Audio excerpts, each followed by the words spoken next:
Bonjour à tous, Aurélien Broussal-Derval pour un nouvel épisode de podcast. Je reçois une nouvelle fois Rudy Koya. Rudy, merci d'être là. On va parler d'un sujet très très important aujourd'hui, parler de la musculation au féminin. Exactement, un sujet qui fait peur à la plupart des femmes et on va essayer, donc je pense ensemble, de lutter contre la plupart des idées reçues concernant la musculation. Et il y en a un paquet d'idées reçues. Il y en a un sacré paquet, effectivement, à commencer par le fait que, c'est marrant parce que tout à l'heure je suis tombé justement sur Facebook sur une vidéo un peu gag d'une femme qui avait peur de s'approcher d'un haltère et qui quand elle prenait l'haltère se transformait en homme. Et je pense que c'est la première idée reçue, Je l'ai vu cette vidéo, elle est très drôle d'ailleurs. Non, elle était assez drôle. Et je pense que la première idée reçue, c'est les femmes en fait ont peur de se transformer en homme, comme si on pouvait prendre du muscle trop facilement. Je suis sûr que tu as déjà entendu ce truc-là, de moi, j'ai déjà fait de la musculation, j'avais trop pris, donc j'ai arrêté. Alors que nous, en tant qu'hommes, bah, ça fait combien de temps que tu t'entraînes? Depuis que j'ai 14 ans, je sais pas. Voilà, donc ça fait 23 ans, vu que tu as 37 ans aujourd'hui. Et donc, ça veut dire que tu as mis 23 ans pour avoir ces bras-là. Et j'ai cette impression que beaucoup de femmes, en fait, ont peur de la musculation, ont peur de se retrouver en fait, avec tes bras en faisant un petit peu de musculation, sans trop forcer, en faisant, c'est une fois par semaine, 3 séries de curls et se dire « ça y est, j'ai des bras trop gros ». Alors que souvent, et c'est un peu ce qu'on appelle le leurre du naturel, entre guillemets, du pratiquant de musculation naturel et qui n'est pas dopé, c'est que souvent, et ça ne concerne pas que les femmes, mais c'est aussi les hommes, c'est que souvent on est volumineux parce qu'on est gras en fait. Et c'est juste du gras. Et lorsqu'on perd du gras, qu'on a une alimentation équilibrée et non pas déséquilibrée, et qu'on perd donc ce gras, bah finalement on se rend compte qu'on n'a pas tant de muscles que ça et que les muscles ne prennent pas tant de place que ça en fait. On voit bien qu'à poids égal, un individu qui fait 60 kg, s'il a 60 kg de gras, 60 kg de muscles, c'est pas la même corpulence. Rien à voir. On voit que 60 kg de gras, c'est tout beaucoup de volume. 60 kg de muscles, c'est quand même beaucoup de volume, mais c'est beaucoup moins de volume. Et j'aimerais donc dire à toutes les femmes qui aimeraient commencer la musculation ou qui se posent des questions, vous n'avez aucun risque de devenir trop musclé. Alors, vous avez peut-être en tête, vous voyez peut-être des images circuler sur les réseaux sociaux de femmes, de crossfiteuses à très très haut niveau, l'élite. Donc, Qui s'entraînent plusieurs fois par jour. Plusieurs fois par jour, depuis des années, qui sont les plus doués, des plus doués, des plus doués, qui ne sont peut-être pas naturels. On ne va pas accuser à tort, mais voilà, on peut émettre le doute. Et donc, vous avez très peu de chances, en vous entraînant 3-4 fois par semaine, d'arriver à ce résultat. d'arriver à ce résultat. Il y a toujours l'exception qui confirme la règle, mais c'est très très rare.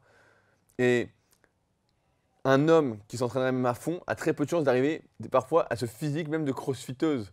Donc c'est pour dire que faut vraiment pas avoir peur de la musculation, se priver en fait de tout ce que ça apporte, parce qu'au-delà de l'apparence, au-delà de la transformation physique, c'est plus de force. On sait que la force est quand même important dans la vie de tous les jours, rien que pour se relever de sa chaise, rien que pour faire des flexions, rien que pour porter ses courses, ses sacs de patates comme on disait dans un autre podcast. C'est la base. Pareil pour sa santé, pour sa mobilité, parce que la musculation, on parle de musculation, mais la musculation, c'est pas seulement soulever des poids bêtement, c'est aussi s'assouplir, se renforcer. C'est quelque chose qui va vous servir dans la vie de tous les jours en fait. Et c'est dommage de s'en priver pour des idées reçues en fait qui n'existent pas. Mais tu as peut-être déjà vu ça, toi, des femmes qui te disent « moi je fais de la musculation, j'ai trop pris, j'ai arrêté ». Bien sûr. Et celles aussi qui s'imaginent que tous les programmes sont égaux. C'est-à-dire que quel que soit le nombre de reps, le nombre de la charge que l'on mette, le nombre de séries que l'on fasse, on va gonfler. Est-ce que tu connais ces séries pour s'affiner? Et alors oui.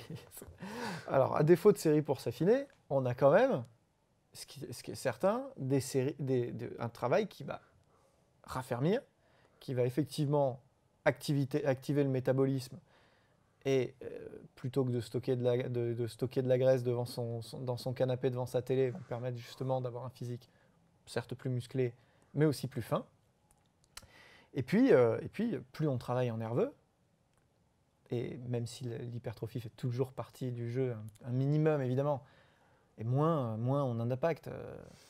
Il y a une idée, je disais les séries pour s'affiner, parce que, je ne sais pas si tu te souviens, mais pareil, dans les magazines, souvent, Jean Texier luttait contre cette idée reçue, c'est qu'on conseillait aux femmes, à tort, de faire des séries très longues. On leur disait, faites des séries de 20, 30, 40 répétitions, avec très peu de récupération. C'était souvent ça, les séries pour s'affiner. Voilà, un travail avec plus typé aérobie, endurance, en leur disant, avec ça, vous ne prendrez pas de, vous allez vous affiner.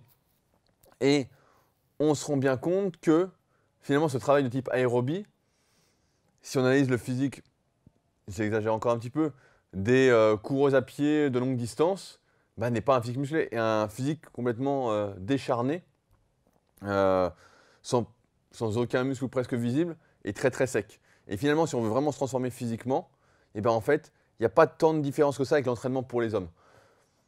À part, effectivement, la prédominance, la spécificité du programme. Un homme va vouloir mettre l'accent en général sur les pectoraux, sur les bras, etc.